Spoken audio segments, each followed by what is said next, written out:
Well, welcome to this session. I'm Romesh Ratnazar. I'm the deputy editor of Time Magazine.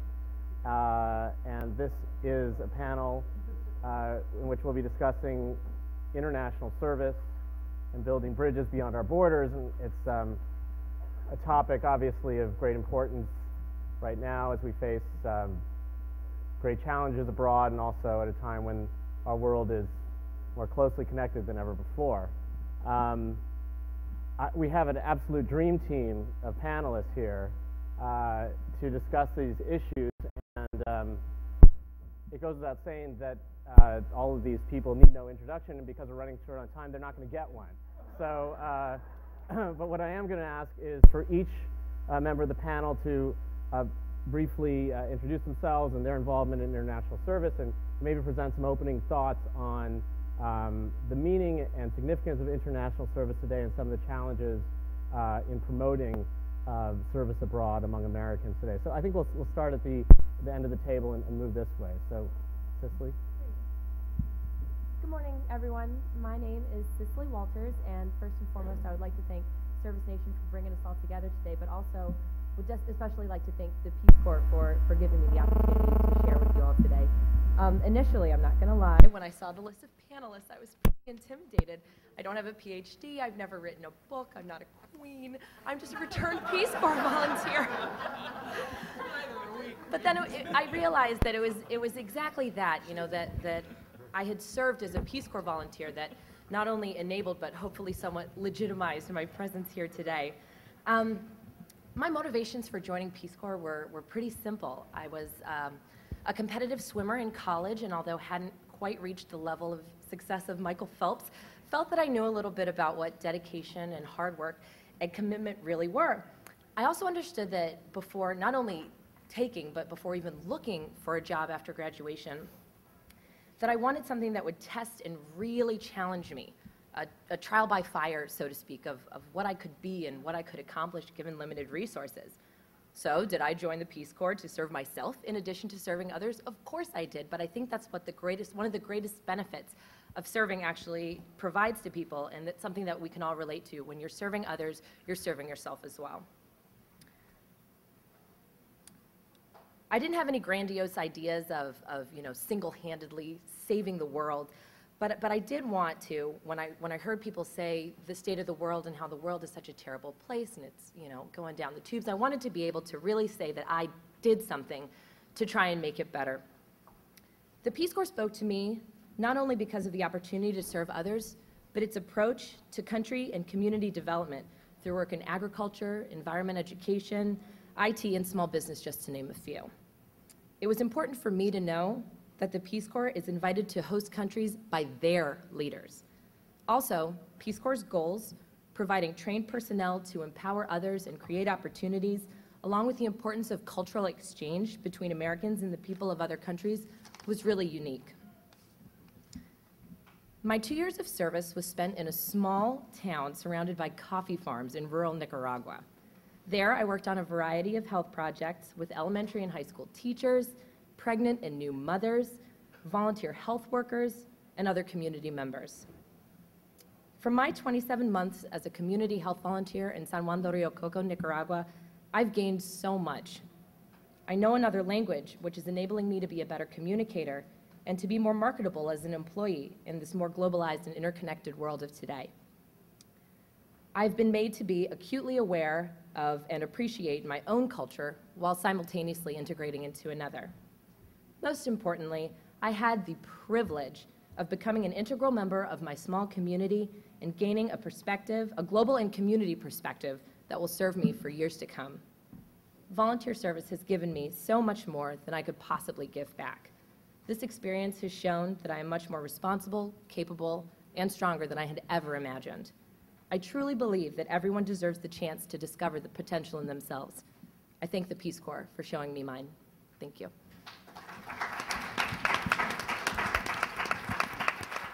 Harris Wofford. My life didn't begin at fourscore and two. My life didn't begin with the Peace Corps, but one of the great adventures of my life came when I left the White House staff to go to the Peace Corps, and not, however, having the highest title in the world, Sergeant Shriver used to say, Peace Corps volunteer. As a Peace Corps representative in Africa and director of the Ethiopia program, I learned how volunteers in those days, and I'm sure now, views the staff as almost a dirty word. I'm also encouraged by the 5-year in-out rule of the Peace Corps.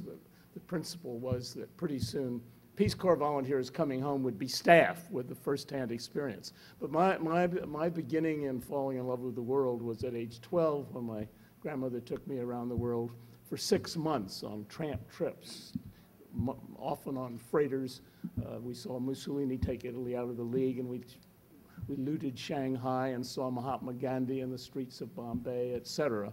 And I came back a know-it-all foreign policy expert in the 7th grade, an ardent interventionist as appeasement led to war. And then a striking moment that I remembered during this great moment we've just had with Senator Hatch and Caroline Kennedy.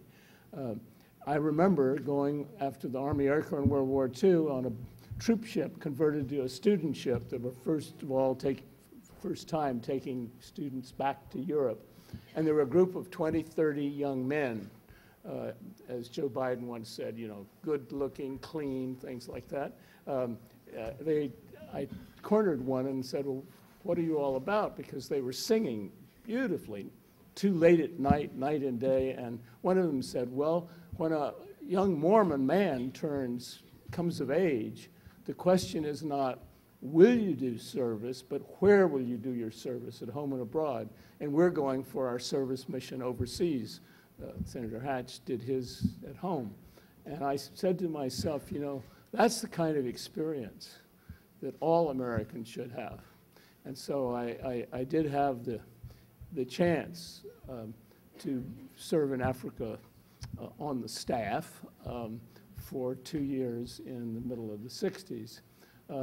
Today was a day that, for many of us in this room, is not a culminating day, because it's the beginning of a new journey. The rocket that a lot of people at this conference helped send up of large-scale national service is going to be taken to its next stage, the new thrust that's going to send it into orbit, where I think fulfilling the dreams of many of us. And I'm honored to be on this wonderful panel, and I think I've had my 2 minutes start.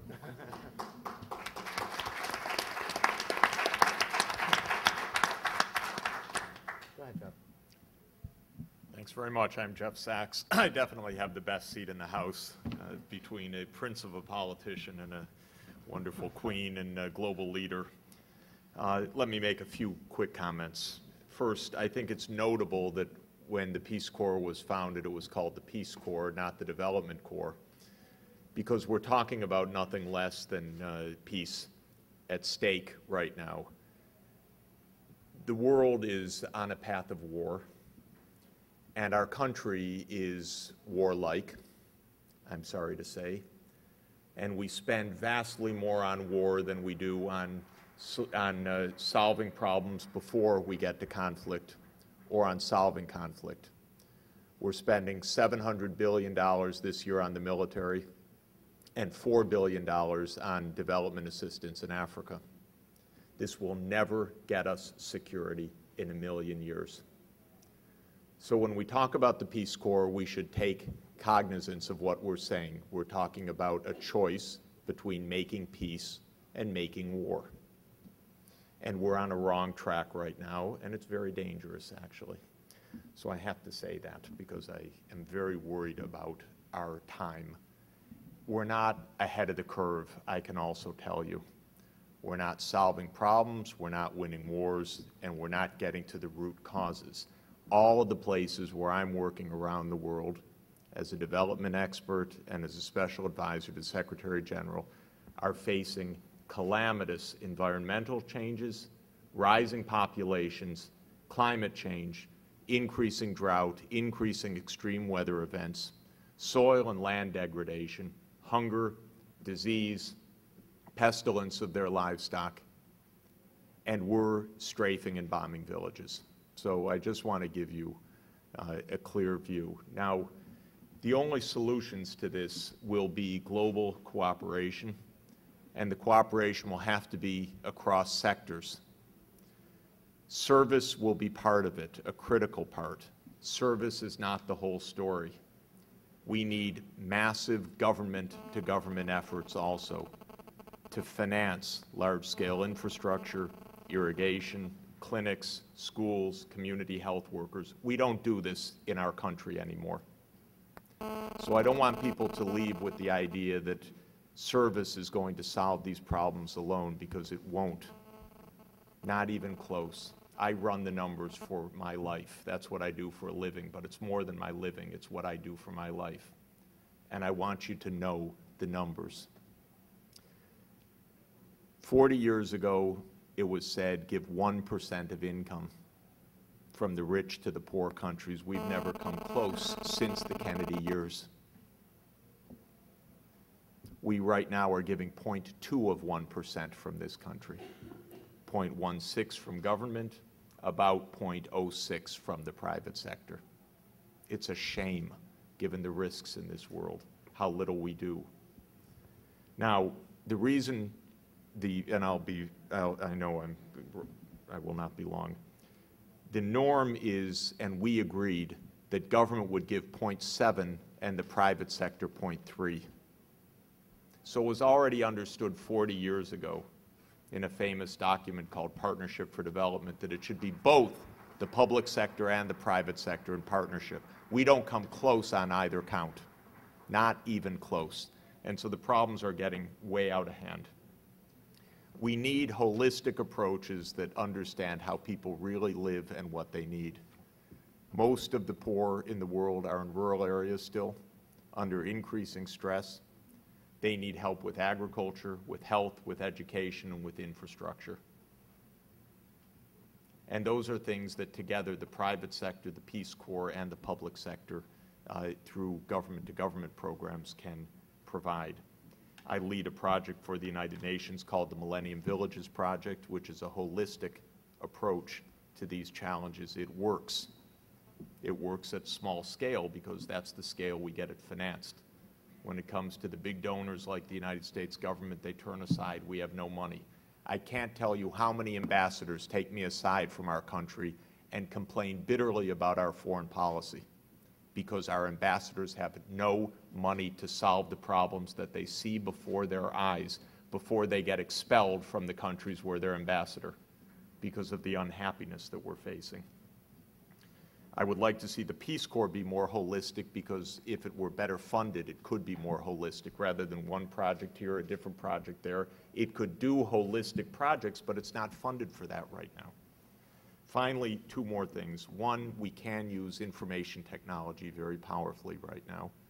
We're running at Columbia University a global classroom once a week, 15 campuses around the world simultaneously in class together, from Beijing, Singapore, Kuala Lumpur, Mekelle, Ethiopia, Ibadan, Nigeria, Quito, Ecuador.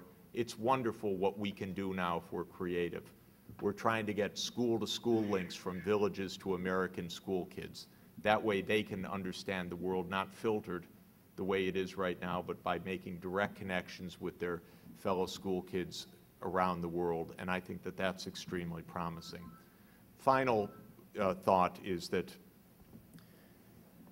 we're exactly at the midpoint of the Millennium Development Goals, which the world set in the year 2000. We've just gone through 8 years of an administration where the president has mentioned Millennium Development Goals as a phrase, as far as I know, one time in 8 years. Our public knows nothing about it.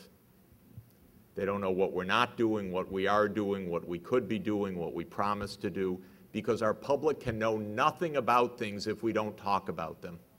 So all of you are leaders. I beg you to talk about the Millennium Development Goals.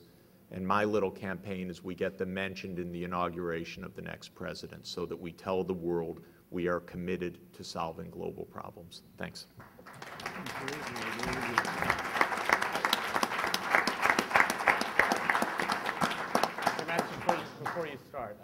I just want to take the moderator's prerogative here. If you could briefly summarize what you'd prepared, and then I want to open it up to discussion. I'll sort of start it off with some questions that we can kind of get a more open discussion going. But why don't you go ahead, and then we will have about 20 minutes at the end of this for questions from the audience. I want to make sure that that's a part of the panel. So, Your Majesty, please. It's not easy following Jeff, but he's touched on so many of the areas that I was hoping to touch on in the beginning and in the discussion that I think need to be touched on in the discussion. So I'll try to complement to some extent what he said. But I'll start by just wishing everyone a blessing for Ramadan.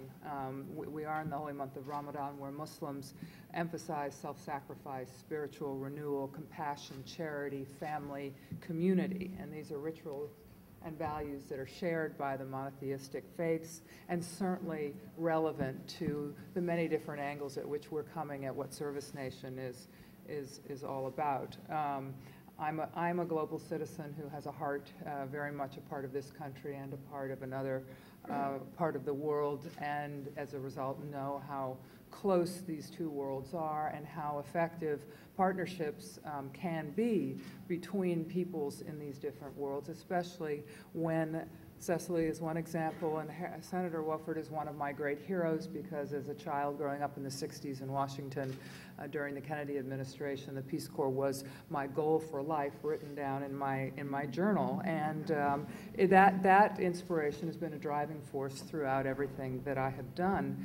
Of course, there were no mentions of fairy tale princes, but as John Lennon said, life is what happens to you while you're busy making other plans. And I found common ground with someone many worlds away who shared the same values and aspirations that I had been inspired to try to live a life of public service with as that young girl growing up in Washington.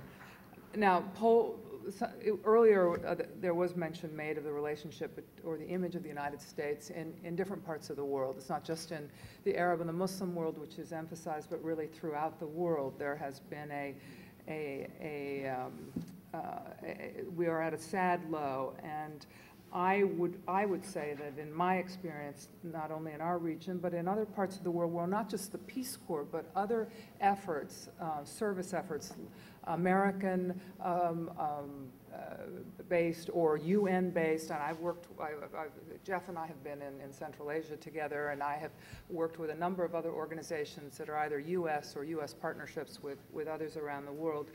You can see the fundamental impact that takes place not only on the ground in terms of the problem you're trying to address, but in terms of mutually respectful relationships, part of a goal of mutual benefit and exchange that is absolutely vital to underlie service efforts anywhere in the world, to try to counteract the image of the United States as being inherently, this is a perception, arrogant, selfish, and violent.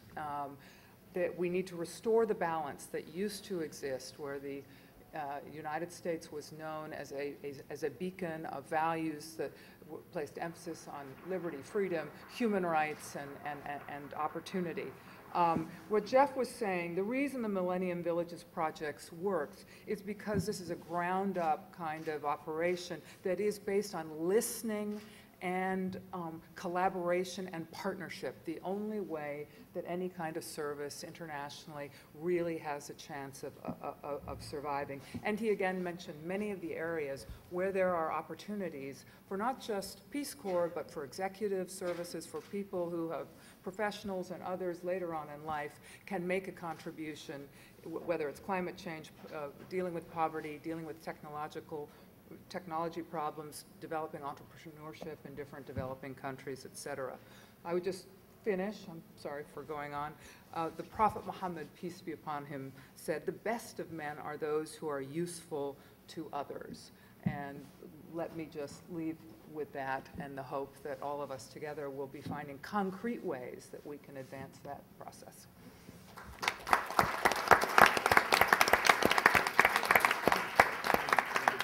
Thank you. Let me just open up the discussion. Ray, I want to start with you.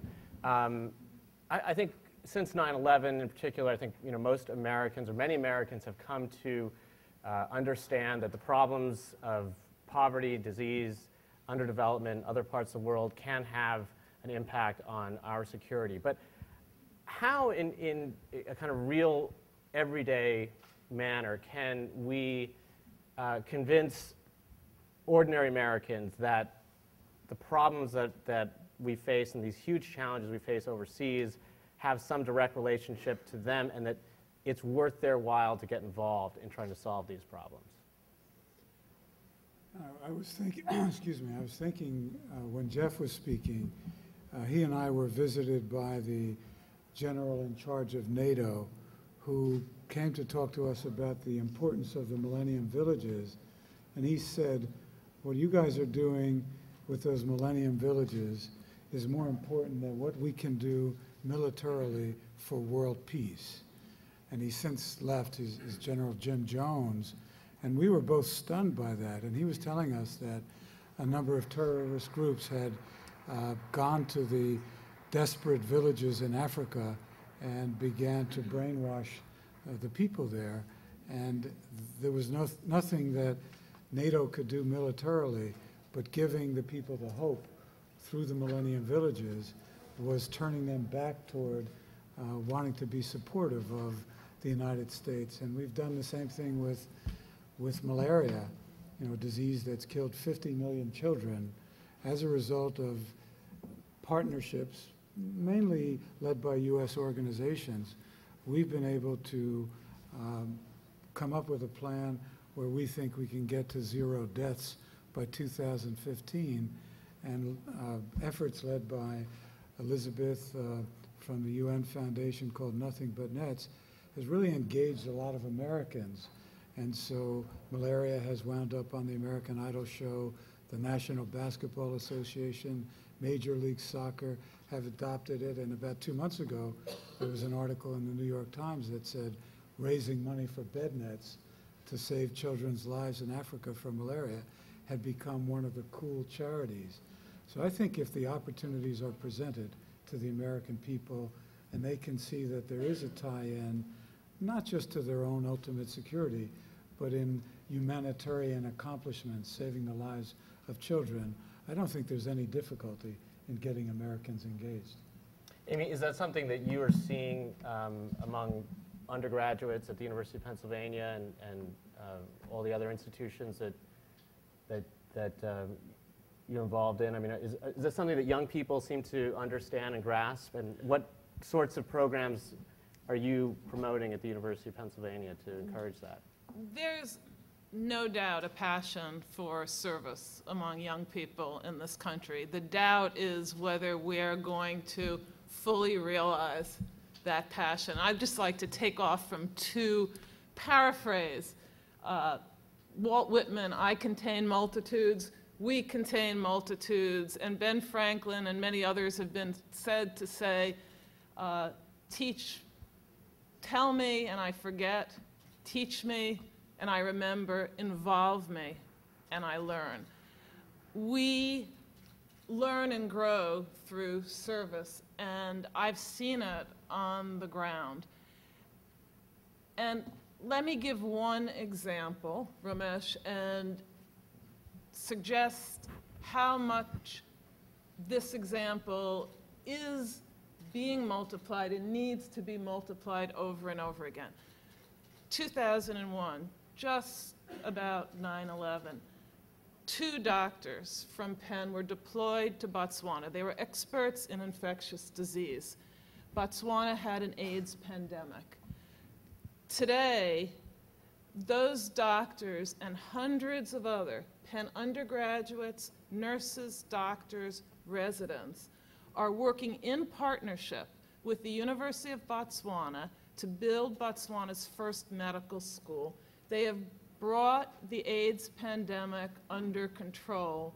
80% now of citizens and immigrants to Botswana, and there are many, who are HIV positive are being treated. There's a dramatic decline in HIV positive among pregnant women in Botswana. And these experiences for our young people and they're all young people involved there on the ground, have been life transforming. And that's the word they say over and over again, life transforming. So I just want to answer your question with a broader point about ServiceNation, which our experience in Botswana is one among thousands of service enterprises that this conclusion highlights. All successful global service is local. All is in partnership with local citizens and local associations. All must be sustained. And the impact of such local global service is far-reaching. It radiates throughout our world. It produces path-breaking research. Our doctors have produced that research in Botswana. It provides educational experiences for young people that are transforming. Hundreds of young people now want to go into the areas that this panel represents, fighting the pandemics worldwide and increasing health. Forging partnerships that boost the country's capacity to make it possible for their citizens to have life-transforming experiences. ServiceNation can and should call on every citizen and every association, including every university, to do our parts to make it increasingly apparent that we, the people of the United States, contain multitudes, and the more multitudes we contain, the larger and better we become as a society, and the closer we will be connected in productive, passionately positive partnerships with the world.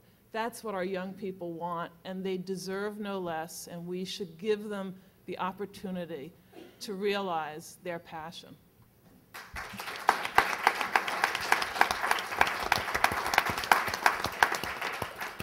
I want to ask about some of the challenges that, especially in our times, Your Majesty, you mentioned.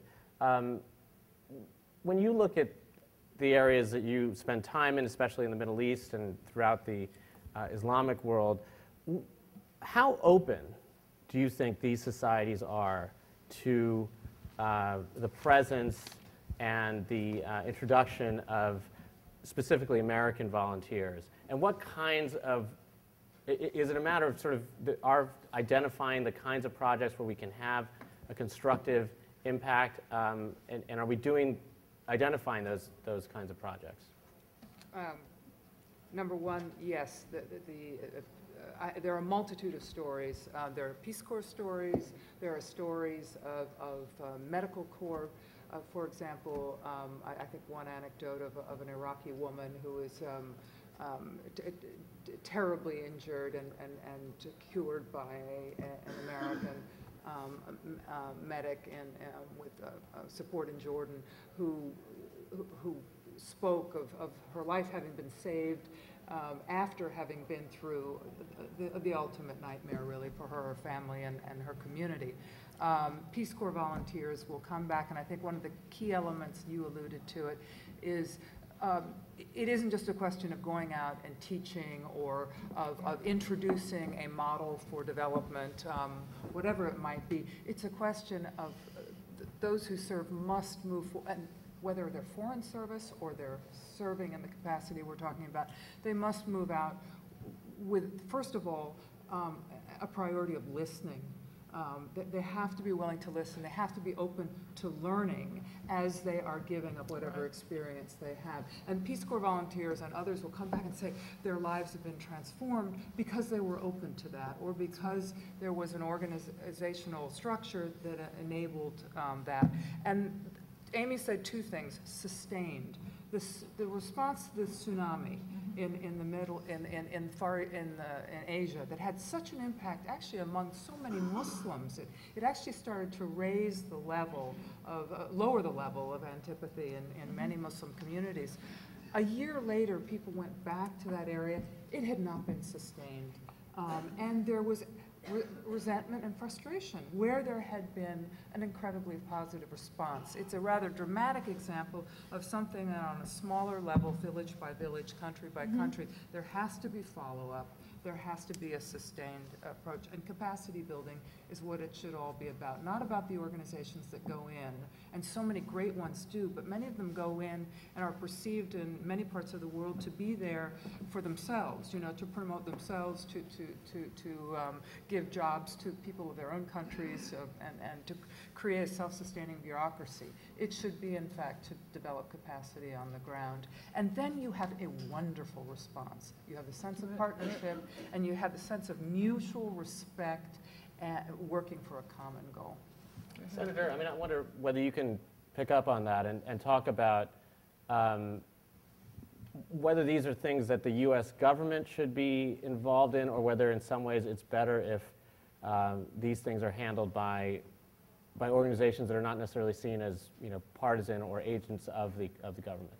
But both is the answer, but I'd like to connect what Jeffrey and Queen Newer both said. In my mind, I sounded very cheerful about the past.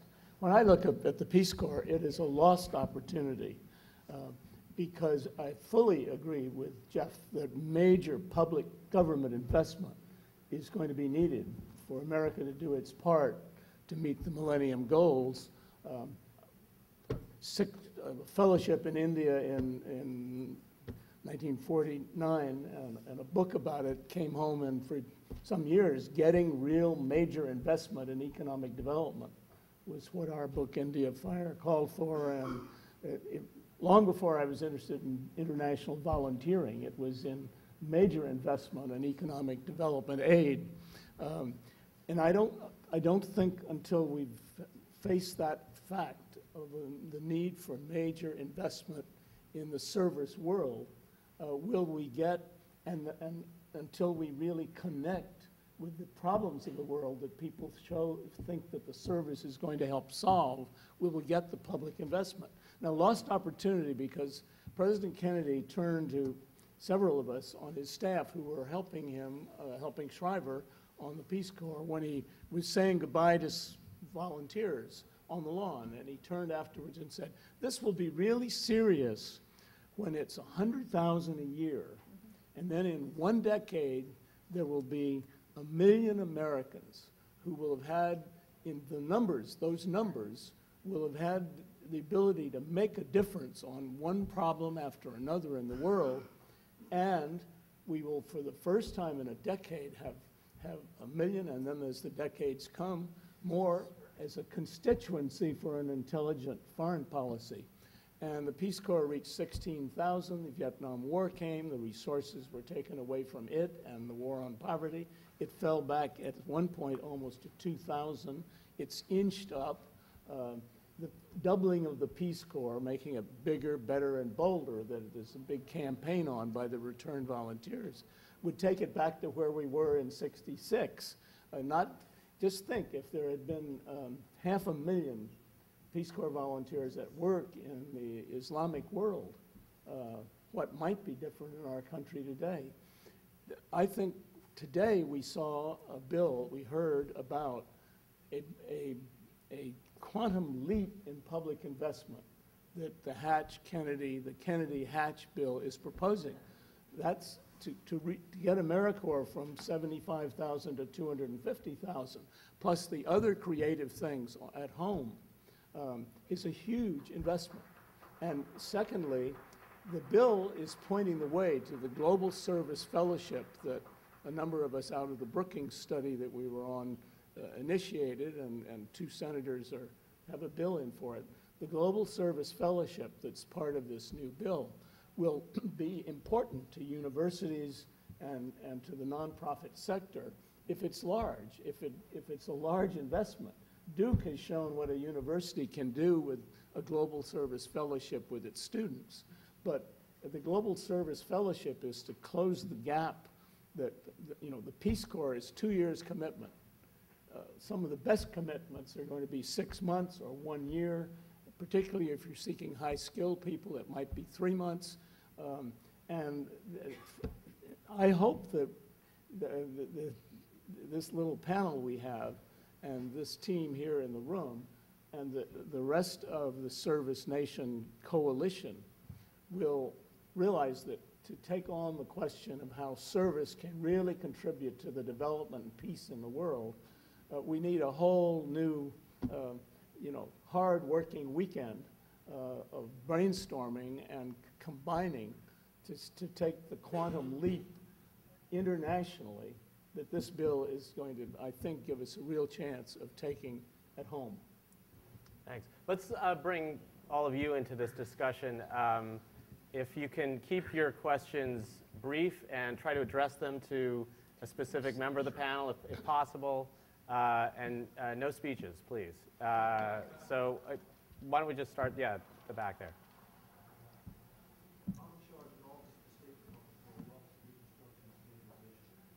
And this office is designed to do precisely what some of the panelists said, to ensure that we have civilians who are able to go out to places which have fallen apart and to help rebuild them. I don't have a question. I just wanted to put this out there as a public service announcement. This is a place we want to build a civilian response corps. A year from now, we'll have 600 people who are people with all types of skills needed in countries which are not functioning. And we hope to create a civilian reserve corps, which people could sign up for, 4-year hitch, where they'd be obliged to go out overseas for 1 year during that 4-year period to places which have fallen apart. Thank you. Thank you. Sure. Just a small comment.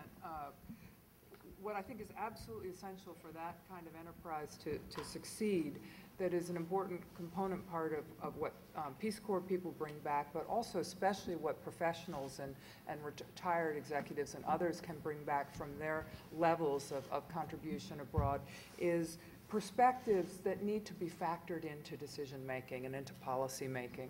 Because this kind of exchange, if ServiceNation can help create structures or help develop with its relationship with both the government, the senators and others who are sponsoring legislation, and others involved in the public sector, some kind of virtuous cycle of information and exchange of perspectives from the ground in these different countries.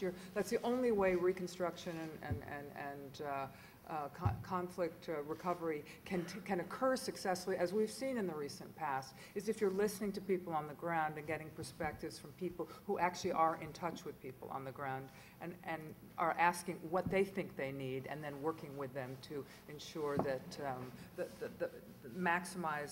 you've maximized what the resources available from outside, but also the experience from within. Listening and building vocal capacity. Absolutely. Let's take one here, close to the front. Yeah. Hi, I'm Rabbi Marla Feldman from the Union for Reform Judaism. I want to ask a question to either Dr. Sachs or Senator Wofford. Can you hear me now? Dr. Sachs mentioned his goal to have the next president mention the Millennium Development Goals and be perhaps more engaged and to bring that more publicly. Many of us here are from communities and engaged in the service sector, and we're really good at rolling up our sleeves and working, not always so great at advocacy.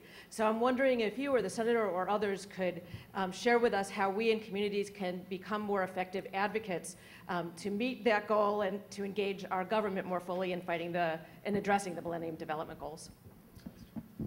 In 2 weeks, we'll be at the exact midpoint of these goals, and there will be 135 world leaders at the United Nations to discuss the fact that the world has pretty much figured out what could be done to achieve the goals, but has not taken the actions that have been promised to achieve them. How about getting this word out to all the congregations in the Reformed Jewish community, for example, because it would be easy to document that, explain that, and have it understood across the country. And of course, that's referring to what you can do, but everybody has their own networks. I serve as special advisor to the Secretary General on these goals, and both for former Secretary General Kofi Annan and for Ban Ki-moon, I am available to provide all information and would like to help the public to understand a challenge that is central for our well-being, our security, our world, and is not even known by most America. Let's bundle a couple of these. So if you could ask your question, and then we'll take this gentleman's and then back from the second row behind you. Thanks. Thanks. I'm Abby Fallick, and I am leading an initiative that targets a subset of young people who I feel are often overlooked in these conversations, and that's working with students at the critical transition between high school and college.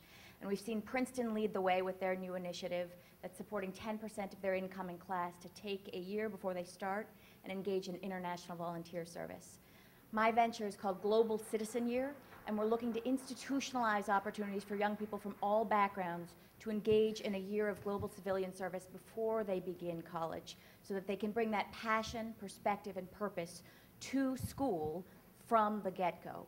And I'd be curious to hear, particularly from President Gutman, about how you see what would it take to get higher ed really engaged in supporting an initiative like this? Because from my perspective, it's in everybody's interest to have incoming freshmen who've had this kind of experience before they begin.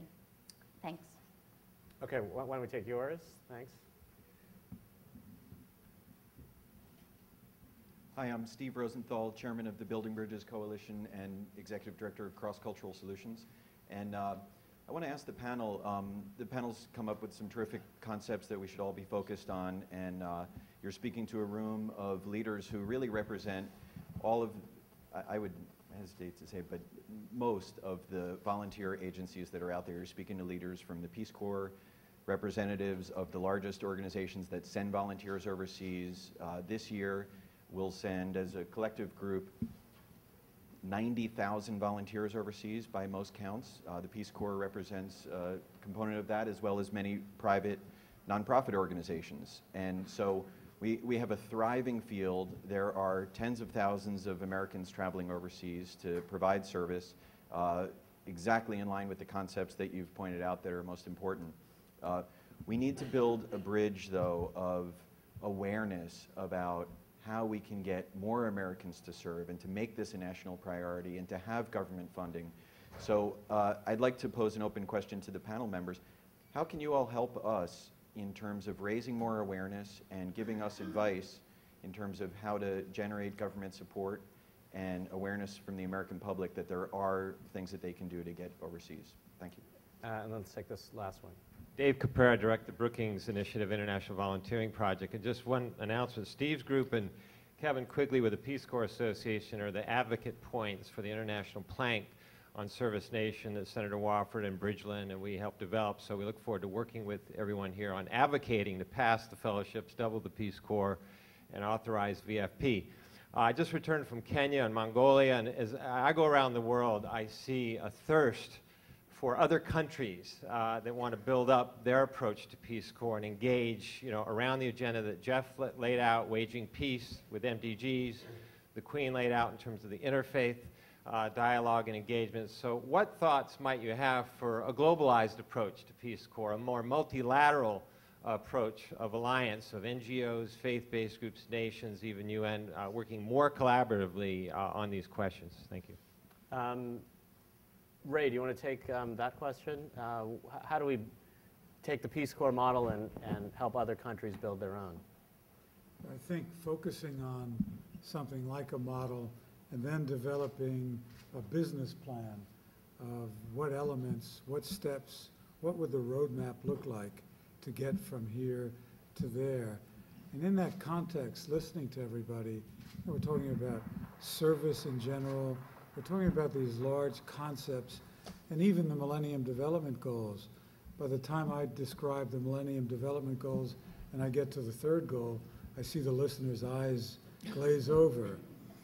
So what I've observed as a businessman, and Jeff and I have been working on it, is whatever the objective is, whether it's emulating the Peace Corps globally or it's increasing service opportunities, at the same time, if we could think about identifying something separately, be it water, be it gender equality, and we try and narrow down the focus, it's much easier to raise money, it's much easier to put that roadmap or that business plan together.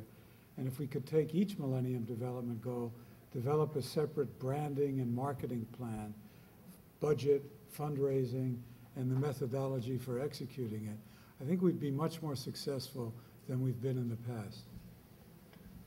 Senator, do you want to talk about building a constituency for this sort of thing? David Caprara's point supports my proposition that we need to do brainstorming, because one presidential candidate, Barack Obama, in proposing an expansion of the Peace Corps, putting it back on the track toward 100,000, says it should be part of creating an international venture in which it would be U.S. volunteers and others from other countries and from the host country that together would be working on these problems.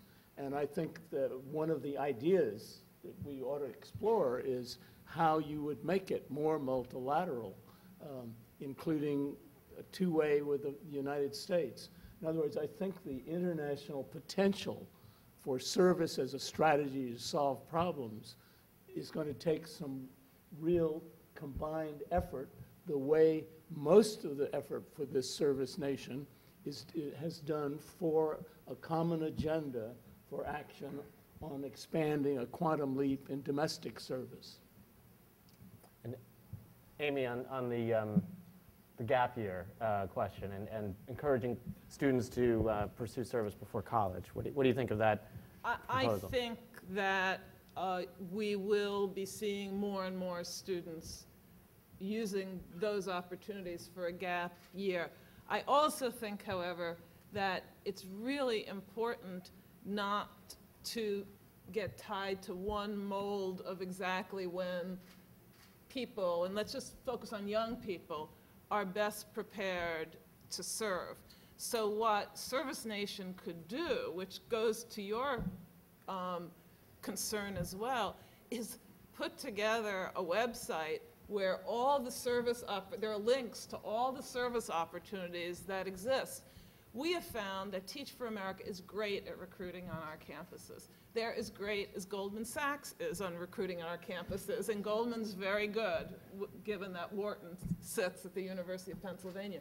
If we make it easier for young people to learn what service opportunities are available, we'll have tapped into what is a 40-year high in the UCLA poll of college freshmen, of freshmen saying they see civic and political engagement as one of the most important parts of their lives. It hasn't been since the mid-60s that has happened. It went down, down, down from the 60s till the year 2001.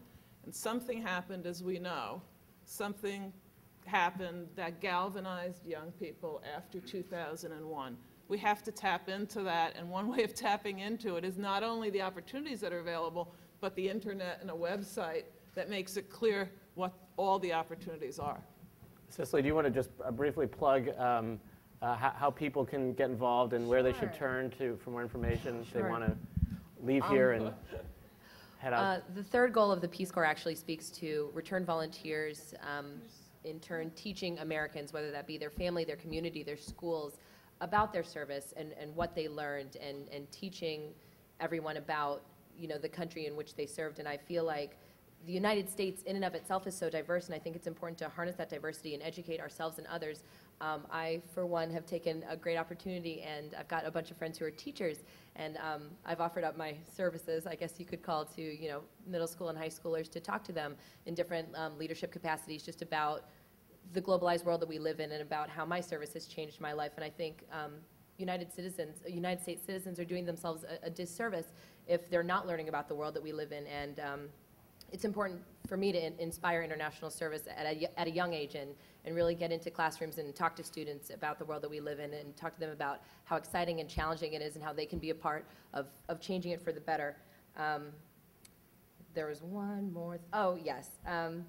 Somebody on the panel mentioned how the United States is seen overseas as arrogant, selfish, and violent, and I think that the Peace Corps is just an incredible opportunity to be an ambassador and an effective agent of changing America, and I, for one, am wholeheartedly taking that opportunity back here at home to educate my family and community about the importance of international service, and I think everybody should too. Do you want to just have a closing thought here from Your Majesty, and then we'll. I might ask if Jeff can do the closing thought, if I can just lead into something that he might or might not accept to use as a closing thought, which is that so many, the Peace Corps is well established and hopefully will become much more of a presence, but young people say over and over again that I encounter throughout the country, they don't know how to engage. They don't have the information.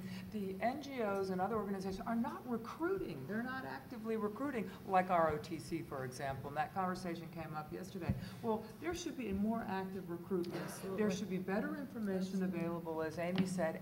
And there's another point which I don't know if, Jeff, you want to address this or you have something else you'd rather end with, but how can we ensure that these different kinds of entities are better integrated, that they work more efficiently and effectively together so that on a website, ServiceNation or the UN, whatever it is, actually can present a very organized and distributed amount of information that is more coherent and easier for people to access, and might also lead to these organizations working more effectively together.